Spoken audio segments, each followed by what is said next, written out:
Morning mga idol, kakain nga po pala muna tayo ng agahan. Yan at nandito po tayo sa isang restaurant at kakain po tayo ng isang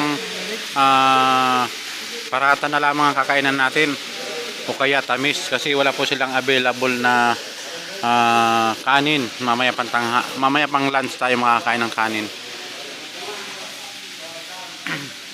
Malayo pa po ang ating lalakbayin mga kasablay, no? Gawa ng nandito pa lamang kami sa kalagitnaan ng aming biyahe. Umalis mo kami kagabi ay mag alas 7 na yata yun ng gabi.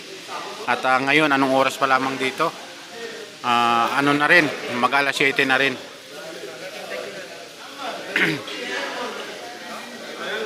Ang ganda po dito mga kasablay, oh. Saan ba tayo?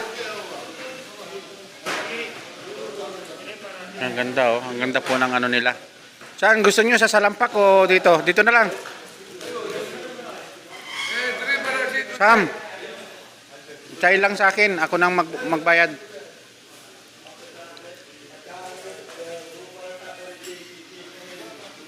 Order lang ako ng chay kasi nagagahan na rin po ako. Kumain na rin ako ng agahan.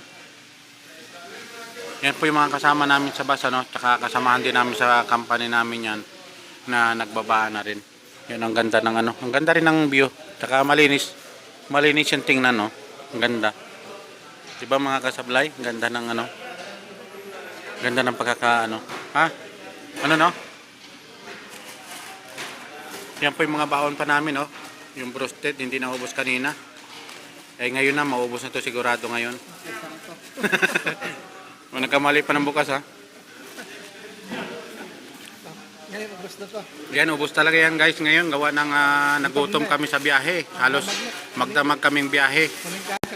Oo. May kalayuan pa ang aming biyahe, mga kasablay, no? May pa kami, 9 hours pa o 8 hours pa ang biyahe namin. Depende sa andar ng bus.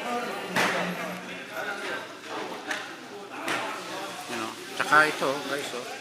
Ganda, oh. Ito yung pinakang design nila sa lamesa, oh. Flower. Tatlo pa. Di ba may ibig sabihin yung tatlo? Oh, di ba mga kasablay? Anong ibig sabihin yung tatlong flowers niyan? Di ba pagmamahal yan, no? Oh, yan, no? Ganda, oh. Oh.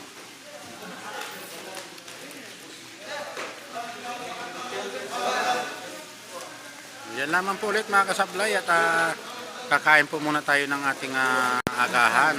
Yan. Bye bye po. Maraming salamat. Bye bye.